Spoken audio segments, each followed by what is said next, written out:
আমরা রাজস্ব আয় ভালো মতো তুলতে পারবো কিনা, রাজস্ব আয় উঠবে কিনা, রাজস্ব কর্মকর্তারা এনবিআর সঠিক দায়িত্ব পালন করতে পারবে কিনা, রাজনৈতিক প্রভাব সেখানে থাকবে কিনা, রাজনৈতিক ছায়া কারণের জন্য আমরা কি রাজস্ব আয় আদায় করতে পারবো না, এটি কিন্তু আমাদেরকে এখন দেখবার একটা অপেক্ষা থাকতে হচ্ছে। কারণ আগামী 6 জুন যে বাজেটটি প্রস্তাবিত আকারে আসবে এবং পরবর্তীতে যখন পাশ হবে তখন আমরা দেখতে পাবো 3-4-5 মাসের মধ্যেই যে ঘোষিত বাজেটের সুফল আমরা কতখানি পাচ্ছি।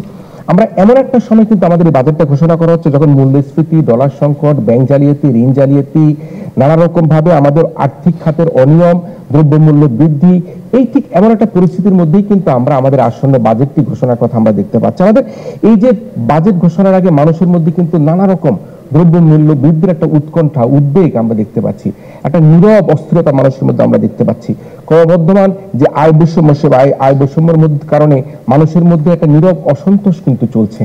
আজকে যারা আমার গণমাধ্যমের বন্ধুরা রয়েছেন, শিক্ষকরা রয়েছেন, নানা শ্রেণী পেশার মানুষ রয়েছেন, সকলের মধ্যে কিন্তু একটা নীরব অসন্তোষ কাজ করছে।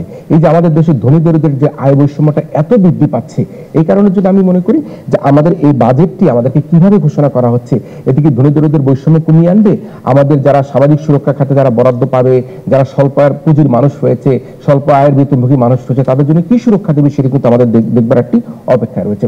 আমরা ইতিমধ্যে যে ডলারের বিপরীতে আমাদের টাকার মান যে আমরা কমিয়েছি এবং কমানোর কারণে আমাদের দ্রব্যমূল্য বেড়ে গিয়েছে, কারণ আমাদের আমদানি খরচ বেড়েছে।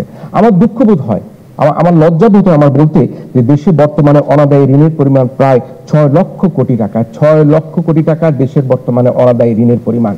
নানা হিসাব নিকাশে কিন্তু সেটা দেখা গিয়েছে।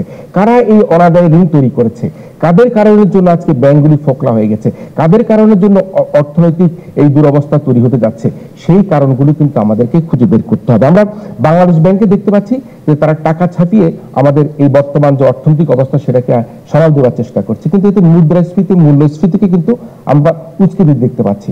আমরা রিজার্ভ নিয়ে নানা রকম তথ্য, বিভ্রান্তিকর তথ্য, একটা পক্ষ বলে সিপিডি বলে একরকম তথ্য, সরকার বলে বাংলাদেশ ব্যাংক বলে আর রকম তথ্য, আমাদের যারা প্রতিযোগিতা বুদ্ধিজীবী তারা বলে অনেক তথ্য। এই রিজার্ভের তথ্য নিয়েই কিন্তু আমরা মনে করি আমাদের সুস্পষ্টতা প্রয়োজন।